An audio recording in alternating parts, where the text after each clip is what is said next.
విధంగా వెలిగించాల అనేది ఇక్కడ ఒక ఎన్నోసార్లు చదివినప్పటికీ కూడా దీపం అనేది వెలుగు.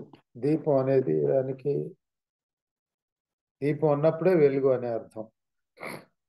చీకటి చీకటి చీకటి అని ఎన్నోసార్లు మనం చీకటిని గురించి మాట్లాడుతూ ఉంటాం. చీకటిని గురించి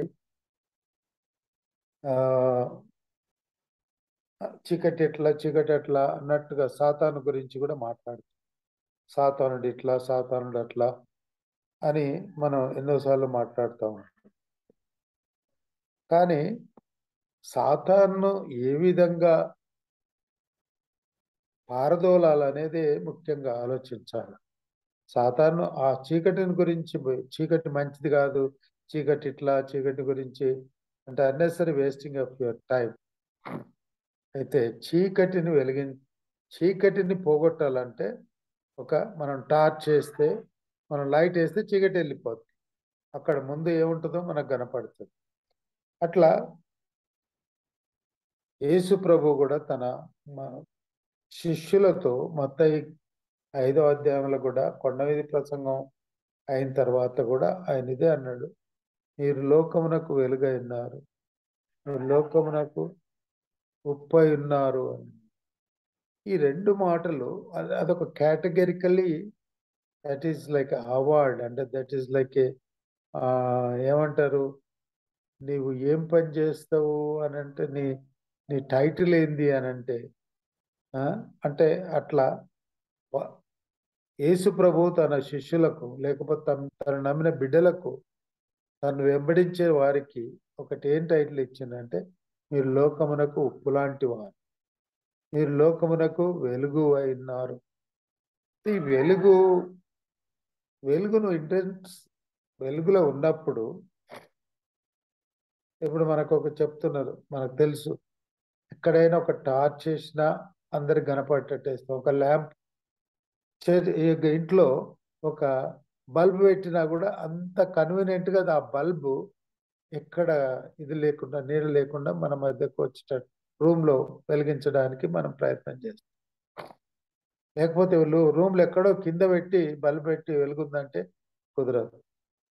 ఆ విధంగా సింపుల్గా ఆ దినాలలో పామరులకు అర్థమయ్యేది ఏంటంటే, దీపం మామూలుగా ఇళ్ళల్లో అప్పుడు ఎలక్ట్రిఫైడ్ కాదు కాబట్టి దీపాన్ని వెలిగించి పైన ఏదో ఒక దీపస్తంభం మీద లేకపోతే పైకి పెట్టితే అందరికి కనపడుతుంది అనేది ఉద్దేశం. కానీ ఇటువంటి పరిస్థితుల్లో మనం ఒక వెలుగై ఉన్నాం, మన జీవితం వెలుగు జీవితం అని మనం అనుకున్నప్పుడు, ఒకటి ప్రతి మనిషికి మొట్టమొదట పాపంలో పడిపోవడానికి, లేకపోతే దేవునికి అయిష్టమైన పనులు చేయడానికి ముఖ్యమైన కారణం ఏంటంటే దృష్టి.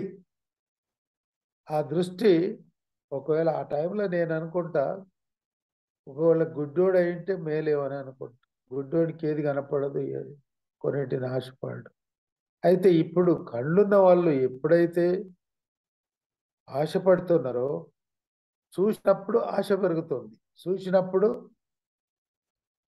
శోధనలో పడిపోవడానికి ప్రయత్నం చేస్తారు. ఏదైనా కావచ్చు, ఒక వస్తువు అయినా చూడొచ్చు, లేకపోతే ఒక వ్యామోహ స్థితినైనా ఉండొచ్చు, లేకపోతే ఏదైనా కూడా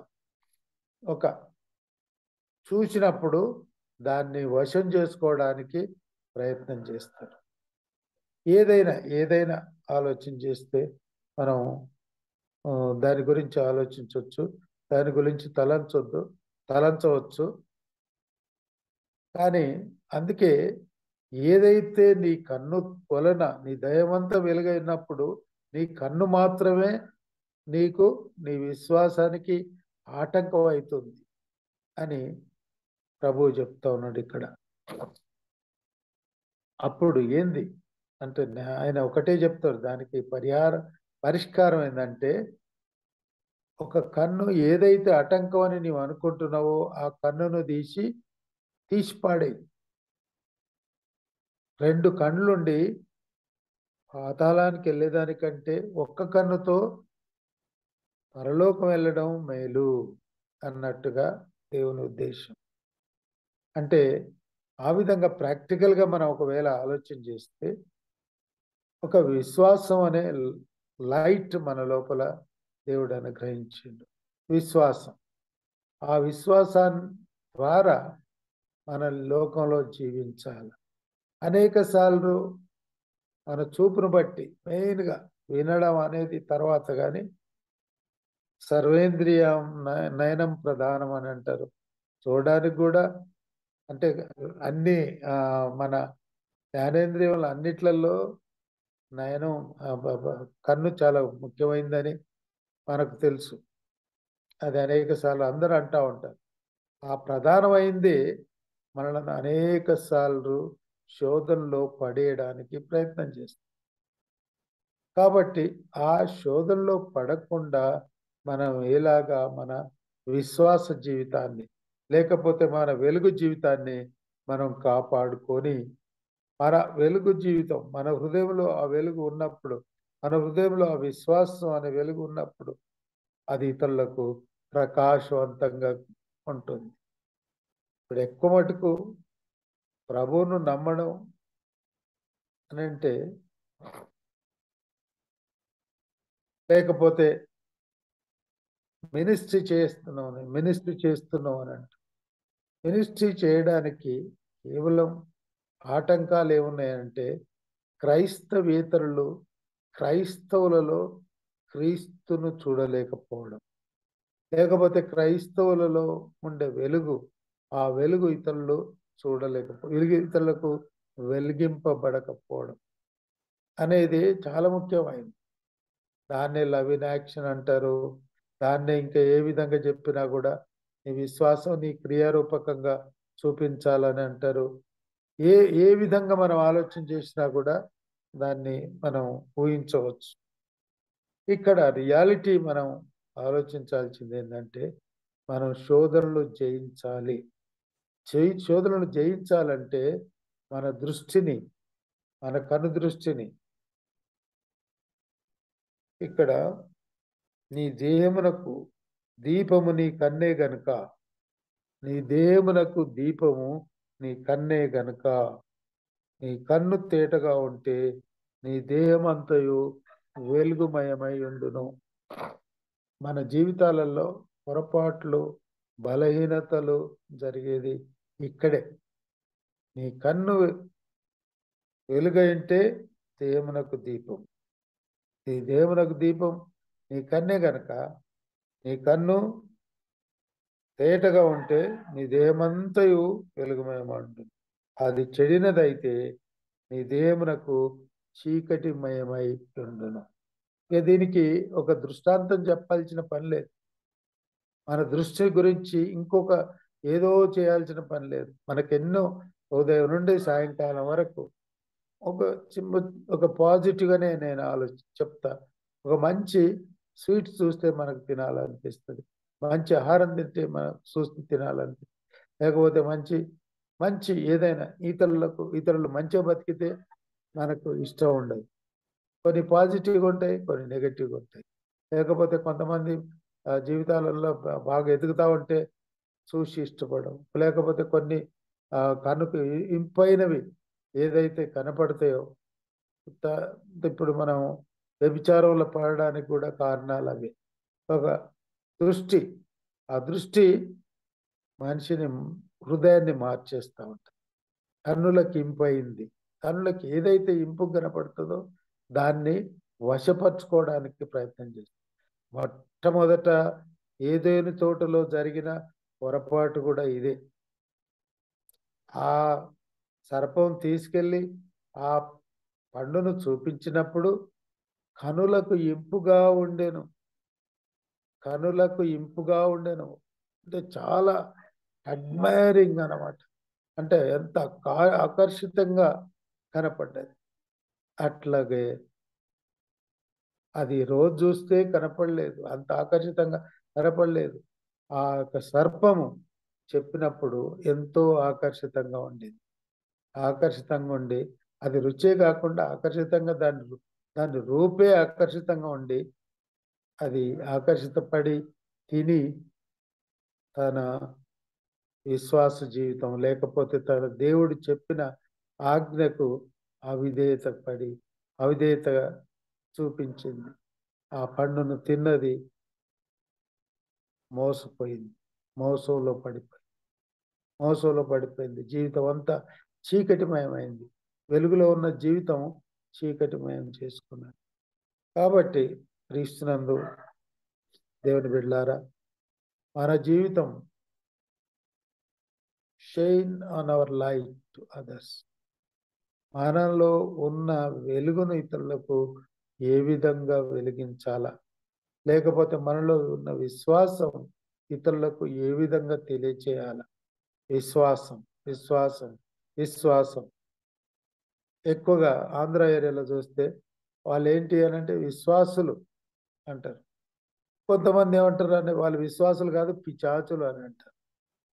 బ్రదరన్ చర్చ్ వాళ్ళని ఎక్కువ విశ్వాసులు అంటారు. అంటే క్రైస్తవులకు ఇంకొక మారు పేరు ఏంటంటే విశ్వాసం, బిలీవర్స్. మరి అటువంటి మనం విశ్వాసులు కనపడాలన్నా పిచాచులుగా కనపడాలన్నా, ఎప్పుడైతే మన దృష్టి ఒక అనవసరమైన దానికి అన్వాంటెడ్ థింగ్స్ దేవుడు మనకు అన్నిచ్చినా కూడా, లేకపోతే మనకి ఏది ఇయ్యాలో అది ఇచ్చేయండు అయినా కూడా దురాశతోని కొన్ని చూచినప్పుడు మనం మోసపోతున్నాం. అంటే అవ్వకి ఏం తక్కువ ఉన్నది? తోటంతా పండ్లే ఉన్నాయి. కానీ ఒక్క పండు ఆమెకు ఏమంత ఎక్కువగా అడిషనల్ అట్రాక్షన్ అంటే ఫోర్సిబుల్ అట్రాక్షన్ అయిపోయింది. చూస్తేనే ఇక మనసంతా కుంగిపోయింది అనమాట. అటువంటి ఈ యొక్క అవ్వ పాఠాలు మనం నేర్చుకున్నా కూడా మొట్టమొదట, తర్వాత కూడా మనం ఎన్నోసార్లు మన జీవితం లేకపోతే మన విశ్వాసంలో మనం పొరపాటు చేస్తున్నాం, లేకపోతే శోధనకు లొంగిపోతున్నాం. ఇది చెప్పాలంటే శోధనకు లొంగిపోవడం, విశ్వాసాన్ని కాపాడుకోకపోతే శోధనకు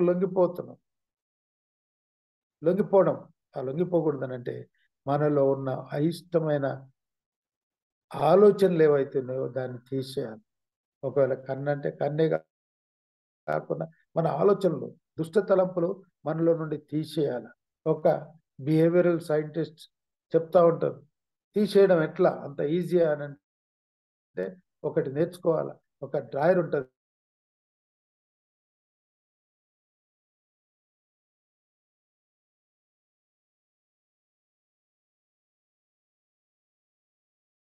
ఇట్లా ఓపెన్ చేసేయాలి, మోసం చేయొద్దు. అట్లా ఆ విధంగా మన ఆలోచనలు కొన్నిసార్లు దేవునికి అయిష్టమైన ఆలోచనలు వాటి లోపల పడకుండా మనము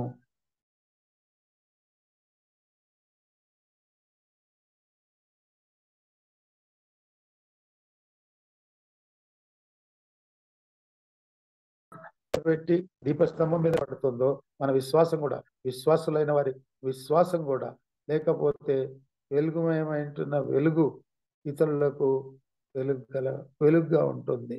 అదే నేను